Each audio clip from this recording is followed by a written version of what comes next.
Hey everyone, my name is Matt. Welcome to my shop and welcome back to my series on building this Serpentine chest of drawers. Last time we built the base and this time we're taking care of all the last little details to wrap this thing up. Again, I want to say a big thank you to Triton Tools for sponsoring this series and continue to support the channel as they have over the past several years. This time, we're going to take a look at the handheld oscillating spindle sander. Portable, handheld. Take it wherever you need to.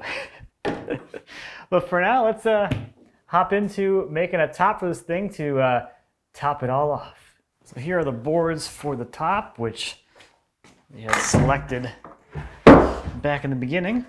So now we can do the final layout and start getting these milled up and into a top panel. So the case ended up at 36 inches wide and 22 inches deep, and I'm kind of going towards a 1.5 inch overhang on 3 sides, and then the back will be a 1/2 inch overhang. So that would be a 24 by 39 inch panel, which we've got. Well, we got some work to do to get. I want to get some of the sap out of here. I think I am going to leave a little bit here in the middle, and I'll trim back the stuff on the outside. So I was originally planning on laying out from this end here and removing this, but as I took a block plane to this, I can see the sap, but actually isn't as wide as it looks. It looks like it's this wide, but it's actually only that wide there. So down in here, I can get my 24-inch width and remove this little bit of sap out here. And I should have some curl down here. I think in the other boards you saw a little bit of curl end up down here. So I think that's probably what I'm going to do, is just come in here and lay out my 40-inch rough length. Finished length is going to be 39, and make a panel out of this section right here. I think it's going to end up looking, pretty nice. I will probably have this little hint of sapwood here in the middle. I think that might be kind of cool, but it's going to depend on how things kind of end up once it's all milled up.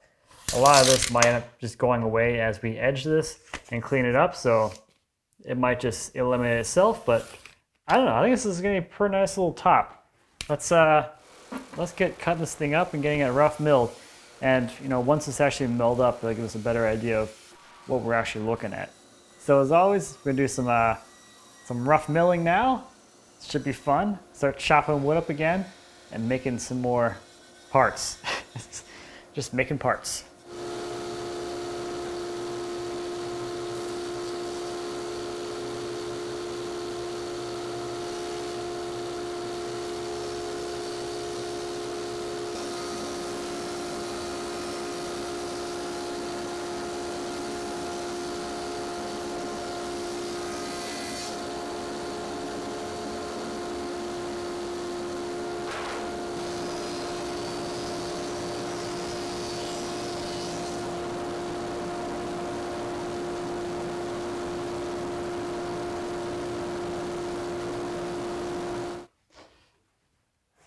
This certainly looks promising.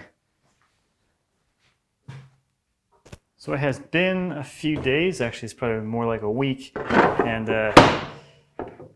this is still flat. It's still suctioning to the table. So these have not moved at all. The other one does the same thing, so it's still perfectly flat, hasn't moved at all. Maybe flatter than it was before. So I'm actually going to skip the jointer. I'm just going to run this through the planer and take us down to final thickness, and then we'll finish up the glue seam.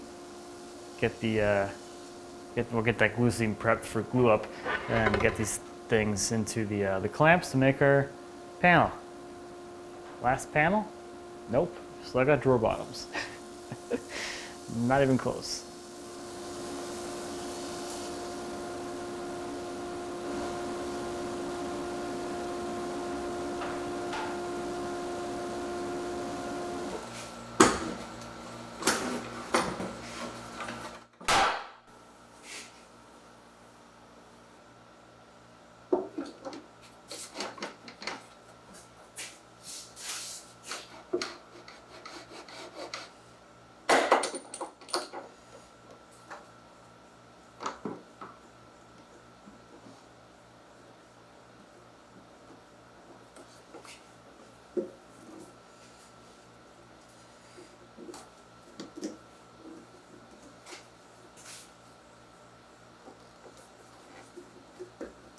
So there is the top panel all nice and ready to go. We got a nice mixture of styles here.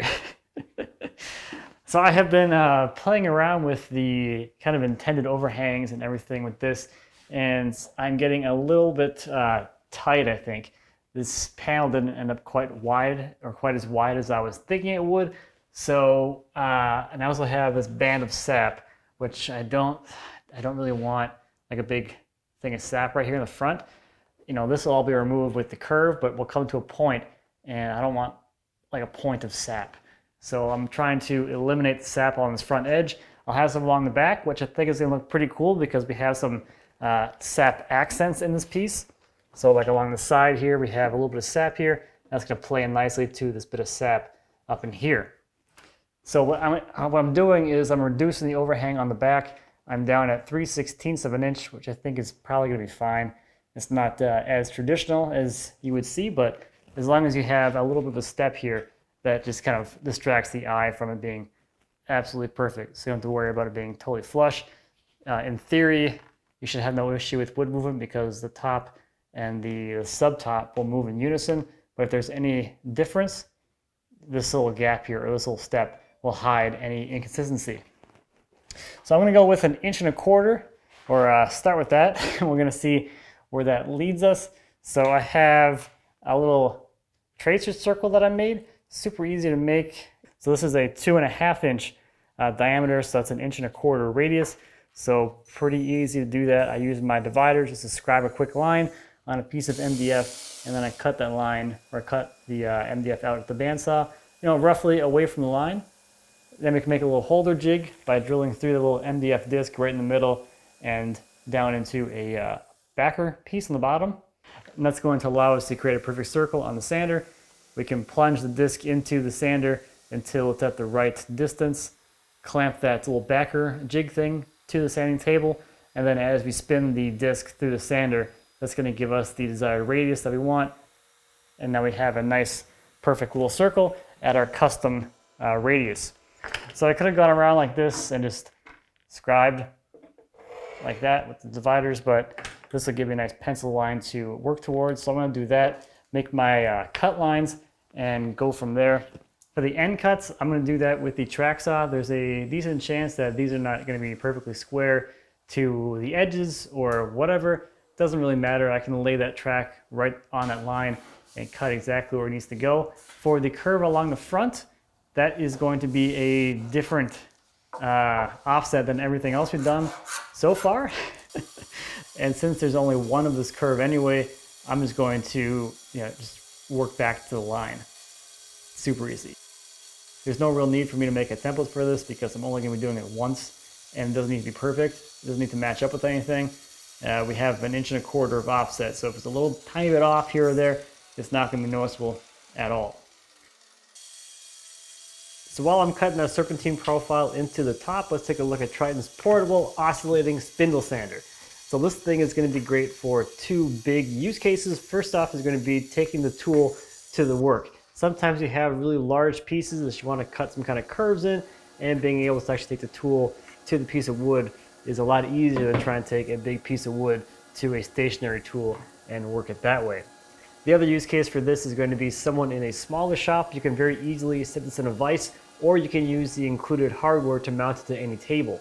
So if you want to be able to do some spindle sanding, but you don't have the room or the need for a full-size benchtop unit, a smaller unit like this is going to be a really great space-saving fit. A feature that this sander has that the benchtop ones don't is variable speed, so it allows you to really dial things in so you can really fine-tune the amount of material that you're removing. It comes with 4 drum sizes, which just like on the benchtop machines are going to be very easy and quick to change. Another nice little thing in the box is an edge guide. This allows you to set the depth on the drum. So if you're trying to do some final work on an edge, for instance, you can set the amount of material you're going to remove and just quickly and easily and mindlessly go ahead and sand your profile. So that is the portable oscillating spindle sander, a great addition for any shop. So there it is with the top for the first time, and down on the floor, this is the perspective you have actually looking at the piece versus the kind of skewed perspective we've had all this time with it up on the bench. So it just it looks different and better. now that we're actually looking down on it as we should be. So next up for this thing is going to be an edge profile on here. And let me walk you through that heart-wrenching decision that I have been struggling with for a while now, actually. So I have been kind of going through some bits and some samples to pick a edge profile that I actually like. So I started out with this one here, which I found to be a little too heavy and kind of clunky. So this is a little bit deeper. This is shallower. One thing on here is the radius of the rounded area in here is absolutely tiny. So this is actually carved a little bit to make this a little more radiused. So that's something. I also got this guy here, which is just a simple OG, fairly large radius in here though, which is this one here. It's not too bad, but I think that's a little bit on the drastic side for this piece. So I also have this guy here, which is a door edge bit. This guy here, I literally bought a lot of bits. So that is this one here, 2 different depths. I like the kind of shallower one. I did a full length one just to get a better idea of what it would look like at a longer length, and I'm kind of digging that profile. Now, one additional tip that might help when you're trying to pick a molding profile out is if you put some mineral spirits or some solvent on it just to get an idea of what it'll look like with some finish on it. That can also help to give you a better idea of what you're kind of looking at. Like this is a lot nicer looking now that it actually has some finish on it. You know, I don't know. This is one of the definitely the more difficult decisions that I've had to make for this project, but I think I've actually made it. So this one has this kind of broken a little bit, so I think after final sanding, it's gonna look a little bit nicer than the other ones. So that is gonna, so that is what I'm gonna go with, this door edge bit. So this is what I'm gonna go with. Has a, I guess we'll call like a medium radius in here, and it's not super wide either, which I also like. That was one of the downsides of like this guy here. The profile is a lot wider, or it's wider than this one at least.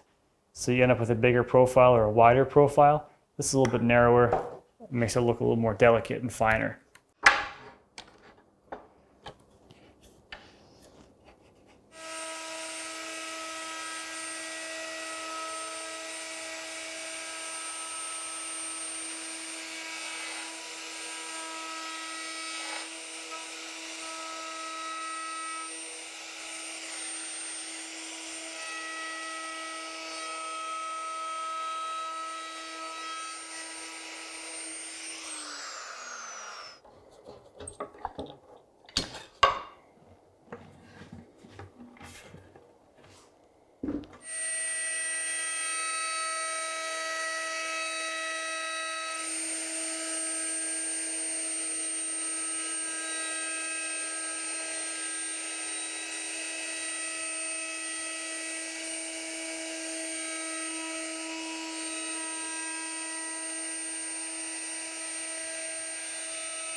So it is finally time to get into some finish, which is super exciting.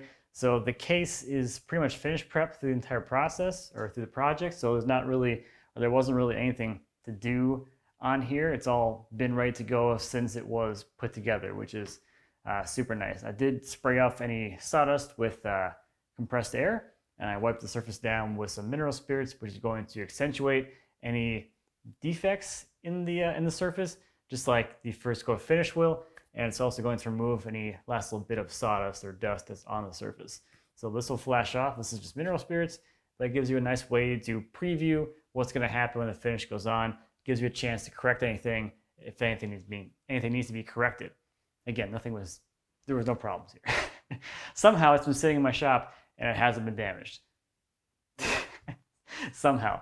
So We're gonna get some finish on here, but normally I've shown this finishing process so many times, so I'm gonna show the wood coming to life, and I thought I would answer some kind of the general questions I've been getting on this finishing process over the last however many years I've been sharing this.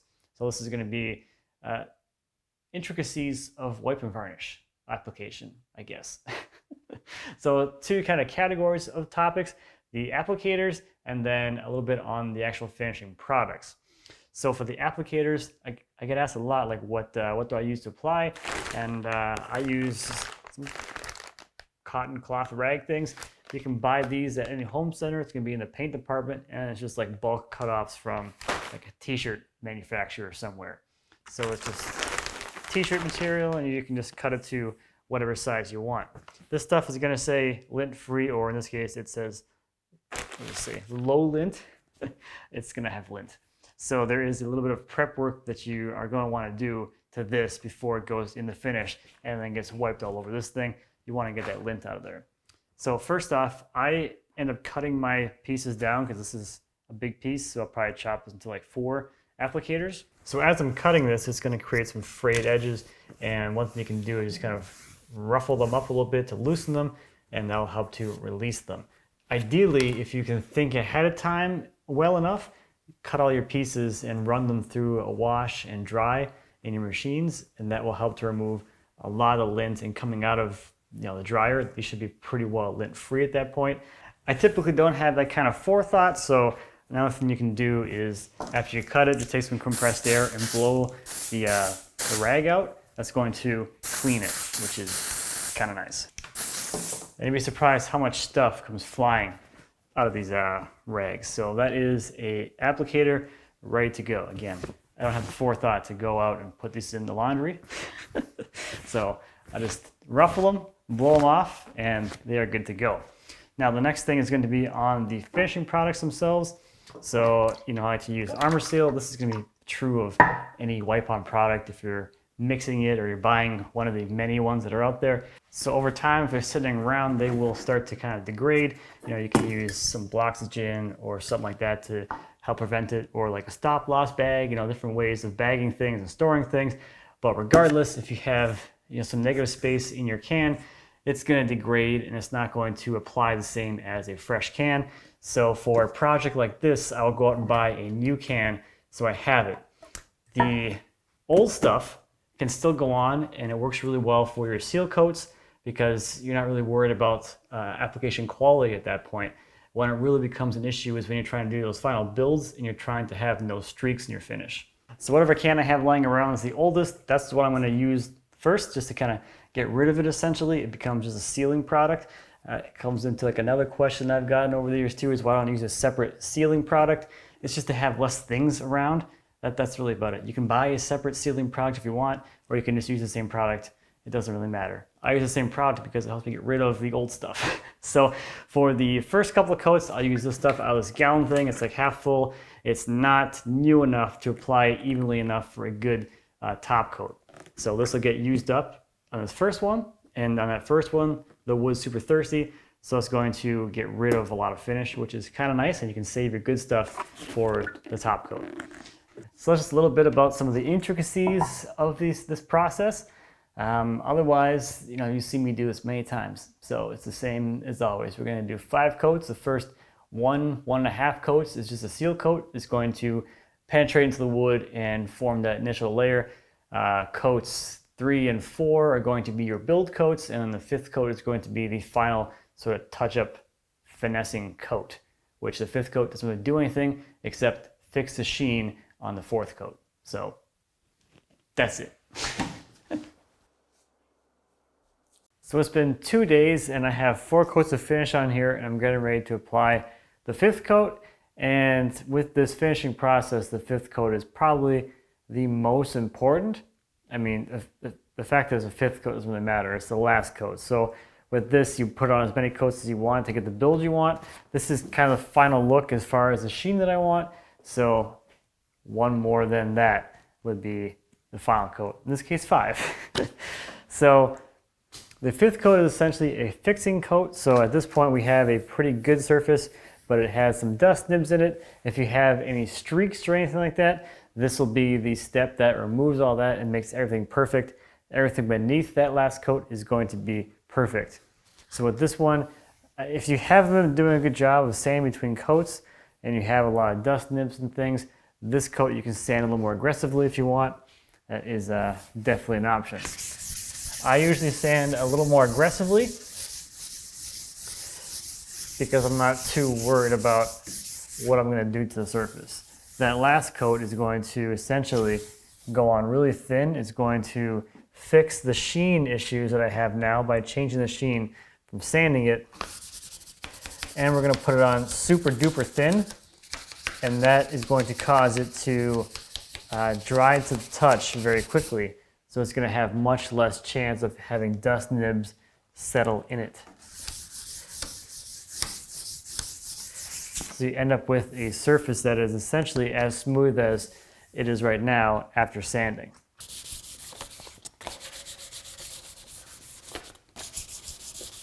So let me wipe this dust off of here, and then we can get to applying the last coat.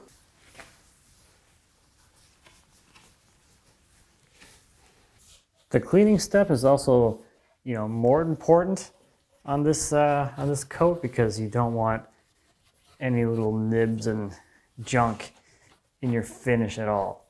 On the last ones, it wasn't that big of a deal because you're going to sand between coats and get rid of any imperfections in the surface. After this one, we're not going to really want to have to sand too much. So by having a nice, super duper clean surface, you're going to save yourself a little bit of heartache. So on this coat, I like to just give my applicator a little douse of mineral spirits. That'll help to kind of pre-moisten it and cause it to absorb less finish from the can. And then trigger warning. You want to make sure this is a semi-gloss, so I want to make sure I get all of the flatteners off the bottom. And you can totally shake this stuff. That'll make some people crazy, but it's not going to put any bubbles in your finish if you're doing a wipe-on varnish. So I have a little bit of finish in here in the applicator, and I'm going to just get the surface wet. I'm not trying to build anything right now. I'm just trying to get a little bit of finish on top of here to fix the sheen. That's all this is doing.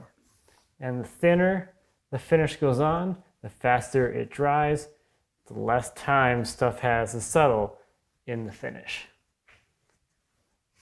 And that's it for that side.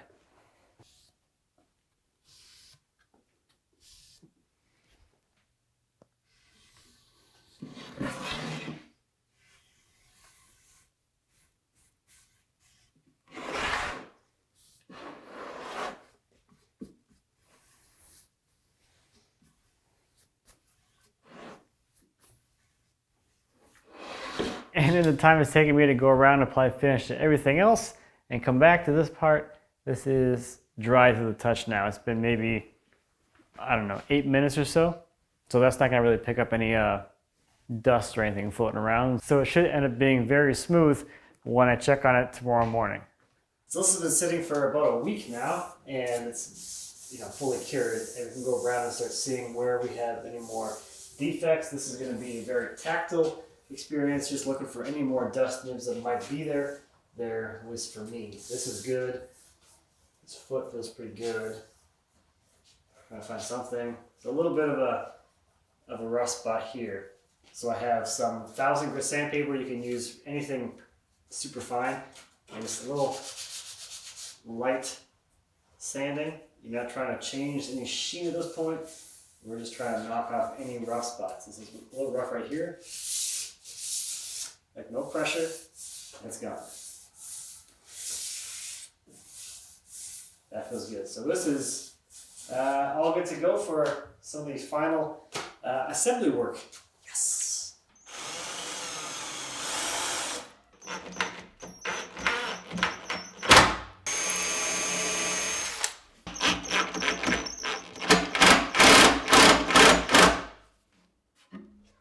Let's start getting some backboards together next. So I have approximately 36 inches wide here to do, and we're going to do shiplap So I'm going to go for 5 boards wide, and a little bit of math. It's going to be 7.5 inches wide per board, somewhere kind of in there, because we have the width of what you're going to see. We're going to have the width that gets removed by the shiplap, and then we have the added gap in that we're going to put between the boards. So we'll do all the math later on once we get things actually cut to size. So I have a couple pieces of maple here, which I'll cut my 5 boards from. 1, 2, 3, 4, and 5. So today I'm just going to break these things down and get them rough milled. Our final thickness on these is going to be 5/8 of an inch thick. And as usual, we're going to work that thickness down over the course of a couple of milling sessions, because we're going from like solid 4/4 inch and 1/8 or so down to 5/8. So we're going to be making a lot of chips.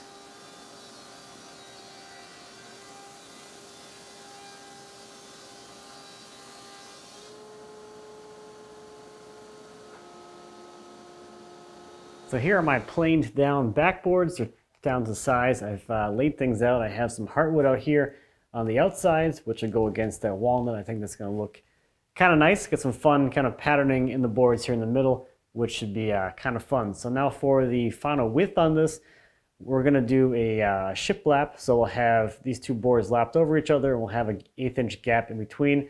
So we're going to take our total width of our case. We're going to remove the 4 gaps here. So that's going to be a 1/2 inch. And then we can divide by the 5 boards we're going to have in there, and it's going to give us our width. And we'll be able to remove the lap on either side, and it should fit into our case, or at least that's the theory. So I'll take this over to the saw and rip them down to final width. For me, that's going to be about 7.5 inches wide, and then from there I can start making the actual half lap type joint. So it's going to remove half the thickness of the board, which will be 5/16. These are 5/8 of an inch thick, and then they will be a 1/2 inch wide, so that they overlap by a 1/2 inch. Well, it'll be 3/8 when we have that gap in between them for movement.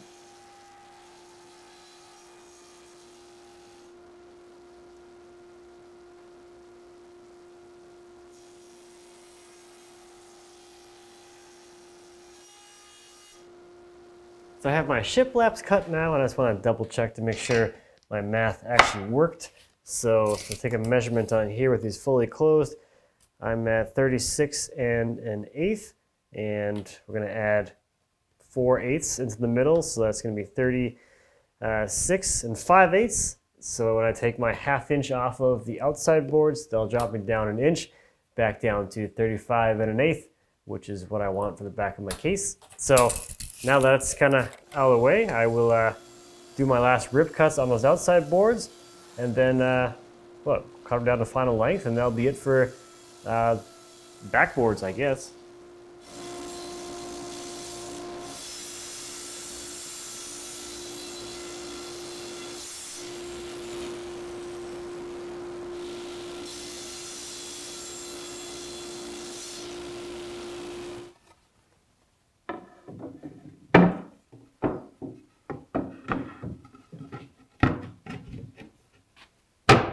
I think this is going to work out, which is good.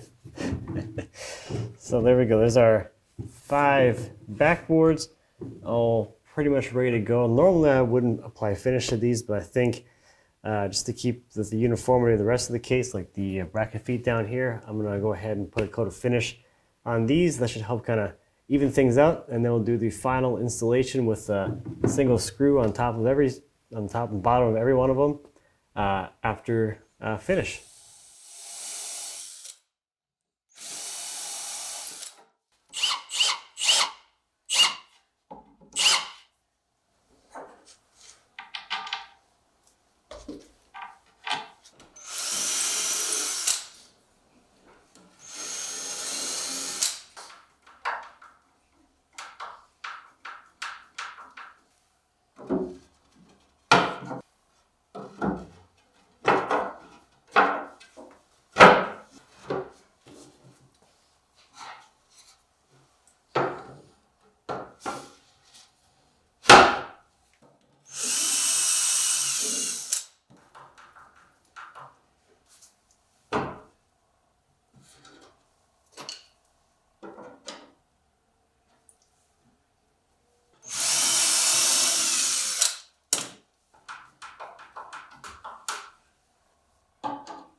All right, that takes care of the backboards, and I only messed up the screw hole locations once. That one's supposed to be over this way a little bit, but we won't talk about that. There's the completed backside.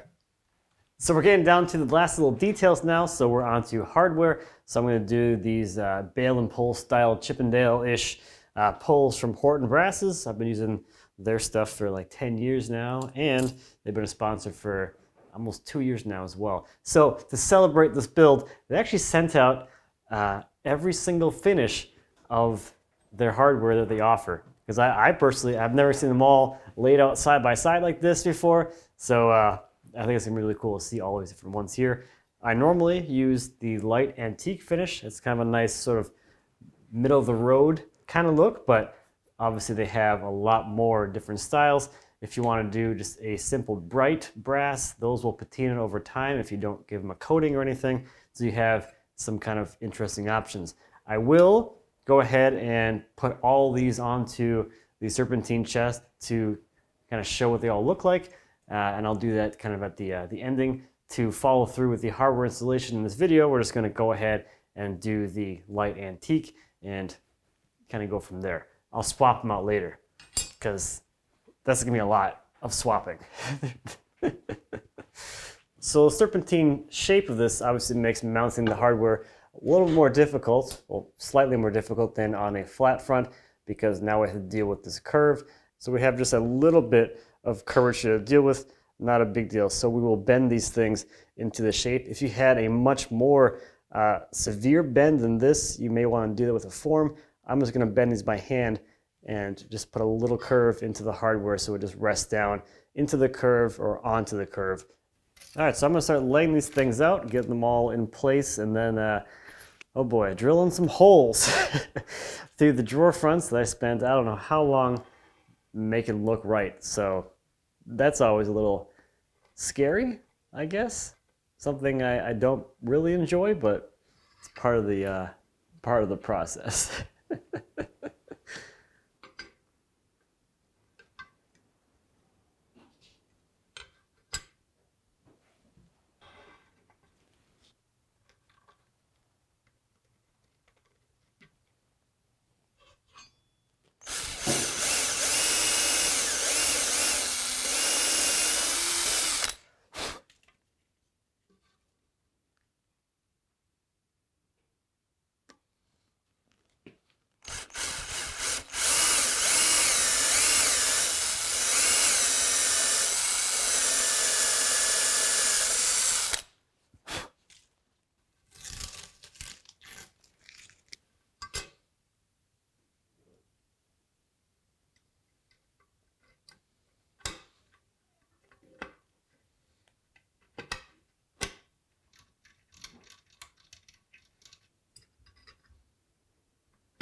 So now on the discussion, I think I changed my mind already. I think instead of centering it in the height of this drawer, I'm going to set them all to be 1/8 inch from the top. That's going to offset it slightly towards the top. I think that's going to be a nicer look. The nice thing about this is, since I'm only doing these 2 small nail holes, if I want to move it this way, I can do that without exposing my existing holes. So you have a little bit of maneuverability here if you want it. So on these, I just drill a hole that's a little bit smaller than the nail and gives a little bit of a friction fit.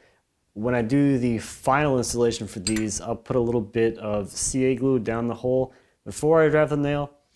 This time, since I'm going to be swapping these for this demonstration, I'm just going to leave the nails in there dry, and I'll probably end up having the hole be a little bigger than I normally would, just to make taking these on and off a little bit easier.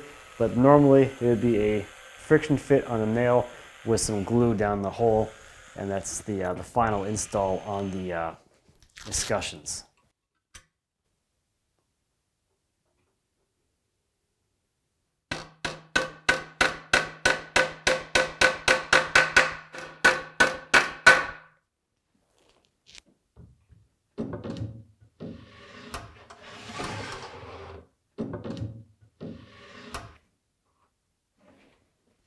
All right, on to drawer bottom. So not a whole lot of crazy stuff happening here. We got a couple of boards, which I'll be gluing together to get the width that we're gonna need for the drawer bottoms.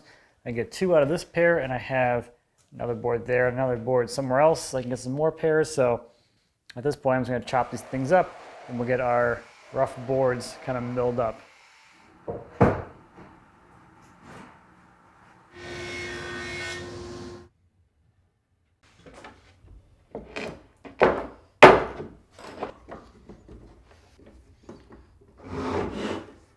So there are the panels for the bottoms all ready to go. These are 7/16 of an inch thick, which is 1/16 of an inch less than this distance here from the drawer back to the bottom of the side, so that the panels don't rub on the runners as the drawer is coming in and out. So you can see we got a little bit of a gap there, which is great. So with the panels all made up, I'm going to start with the easiest thing first, which is going to be to cross cut them to length to fit between the 2 grooves. So now we need to remove some material along the edges to make these things fit into the 1/4 inch grooves we have in there. So there's a lot of different ways to do this. Typically what I would do is just a beveled panel where I just cut a bevel on the 3 sides so that it fits into that groove. This time we're going to do a raised panel because I do have that serpentine thing on the front. I don't really feel like putting a bevel that's along a curve. That doesn't sound like as much fun. So we're going to do a raised panel here at the router table. I have a panel raising bit which basically produces a bevel with a tongue, so it has a very similar look to just a beveled panel which I normally would have.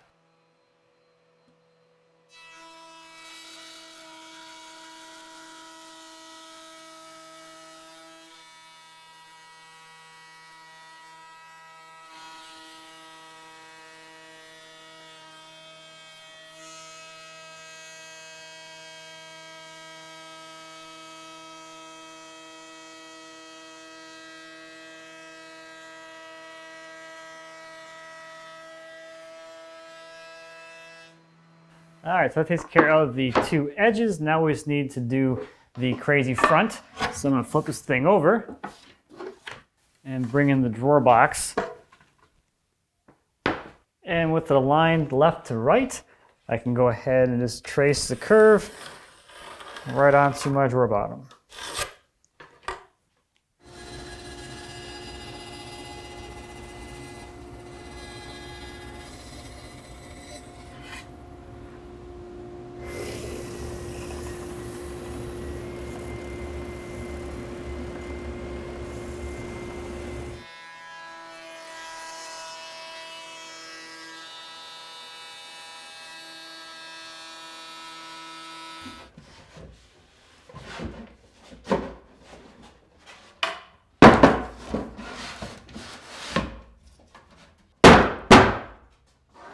So now with that drawer bottom in there, next we can work on getting it cut to the right width. So removing the material we need removed in the back of the drawer so that it stops where it's supposed to stop. That drawer bottom is going to act as our drawer stop.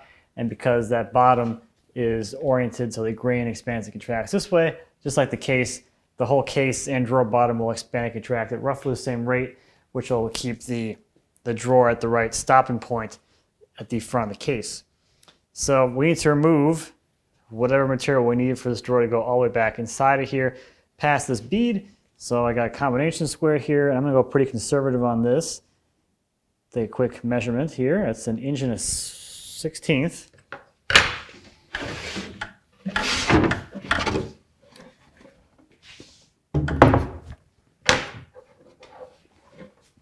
So right here is the material that needs to be removed, all of this. So I will take this drawer over to the table saw and rip this bit of the drawer bottom out of here so it's out of the way. I'm going to go kind of conservative at this point, and then I will kind of fine tune things with a hand plane, just remove material and checking the fit until it actually stops right where I want it to stop, just past that bead, just like we kind of had it set earlier when we had no drawer bottoms in here.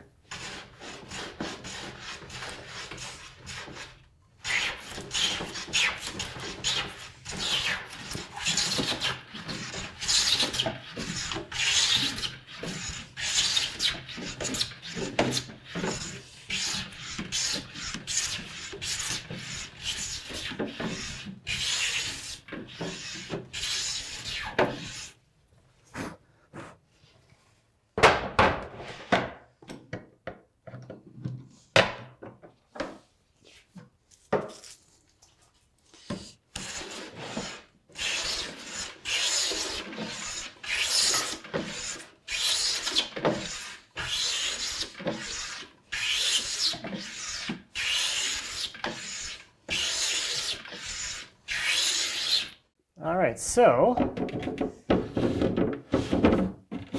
now all my drawers stop where they are supposed to, which is good. And now it's time for the most satisfying part of probably the entire project. Waxing the opening. So as you can tell, this thing doesn't really operate that well, but a little bit of wax in here is going to change that very drastically. So I just have some paste wax. I'm going to rub that onto the drawer runners on the case and then on the sides here where the guides are. And that is going to make this thing slide in and out of here like nobody's business. If you want some bonus points, you can also apply some wax to the bottom of the drawer sides. And like that, this should be a lot more smooth.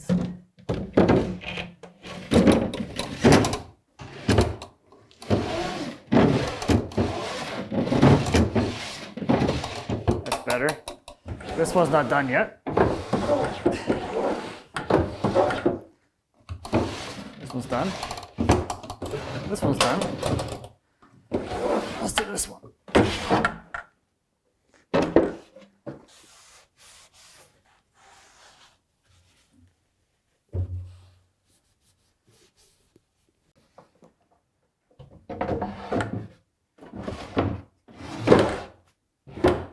Very different.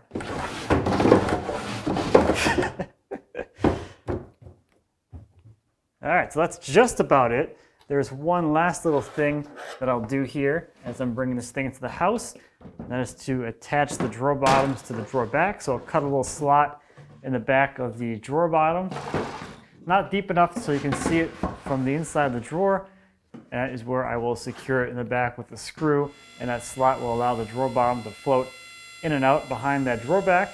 And that screw will just help to keep the drawer bottom in place, keep it from becoming dislodged, and also support the weight in the back of the drawer.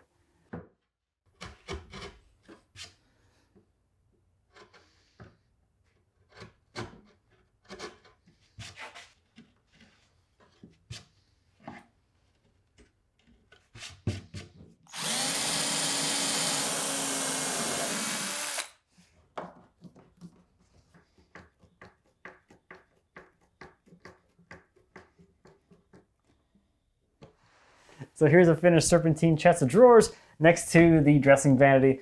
Two pieces of furniture from the same tree, two very different pieces of furniture overall. So it's just cool to see like two completed things out of one stick of tree that was just chilling in someone's yard. So as promised, we're going to run through different hardware options here on the Serpentine chest, and we'll see which one ends up being the favorite. So here we go. So starting things off is the bright brass finish. Next we have the semi-bright. Next is the light antique, which is what you saw me put on earlier. Next up is the antique finish, and then dark antique. And then jumping over to the nickel finishes, we have the polished nickel and the satin nickel. So I'm going to go with the satin nickel. I think it does a nice job of complementing the walnut without fading into the background too much like some of the other ones did. I haven't used a nickel finish on a piece of furniture before, and I'm kind of liking this overall vibe. Now there is another slightly more ridiculous reason why I'm sticking with satin nickel, and that is because that was the last one that I put on there, and I don't feel like swapping hardware again. But I have all the other ones, so if I ever want to swap them, I can do that at any time. Anytime I have an extra hour to swap hardware. So I am super thrilled with the way this thing turned out. This has been on my list of things to make for a very long time. Some kind of not flat front chest of drawers has been on that list for a long time, and a serpentine chest kind of came up that list several years ago. So I'm really glad I was able to finally get a chance to try this out and execute a design, and I'm really happy with the way it turned out. Also, it was a really good learning experience as far as what it takes to make a non-flat front chest of drawers. It takes substantially more effort to go from a flat front to a serpentine front or a non-flat front chest. So there is that in the back of my mind as well. And of course, overall, I'm just really thrilled with the design. I really like the way this whole thing just kind of flows together as one curved thing that just goes from the top all the way down to the floor with the curved feet and that transition molding down there. Just, it's a really cool piece of furniture, and I'm really glad that it's here and I made it, and it used to be a tree. Every time I make something that started all the way back with some journey some time ago, it's just cool to be able to reflect and to know that, you know, things like this come from trees. It's obvious, but if you remind yourself about it every now and then, it just has a little bit of a deeper meaning to it, which I think is pretty darn cool. So because this is the second piece of furniture from that tree, I thought this time we'll highlight the dressing vanity class over in the guild. Again, if you like a little more in-depth woodworking content, definitely check out my classes over in the guild. 150 videos spanning over 9 different classes, and this time is the dressing vanity. That one is a very interesting build because it really it really helps you work on your accuracy in your joinery and layout. There are several waterfall joints in that piece that are all incorporated in that miter joinery. So not only do your miters need to be absolutely perfect, you don't have a whole lot of margin for error as far as the joinery goes, because you need those joints to come together with as little material removed as possible so you get those perfect waterfall joints over the corners. So a lot of really interesting casework in that one, and you get some dovetail drawers and some fun exploration of design making the mirror assembly. And again, I do have a set of plans for the Serpentine chest if you want to go down that road and try it yourself. Lastly, I want to say again a big thank you to the sponsors. A big thank you to Triton Tools and Horton Brasses for continuing to support the channel and being long-term supporters of the channel. It's just cool to have some amazing companies backing this, what I think is pretty awesome content. So that is going to do it for this one. Thank you as always for watching. I greatly appreciate it. If you have any questions or comments about the Serpentine chest or anything back in the shop, please feel free to leave me a comment. As always, I'd be happy to answer any questions you might have. And until next time, happy working.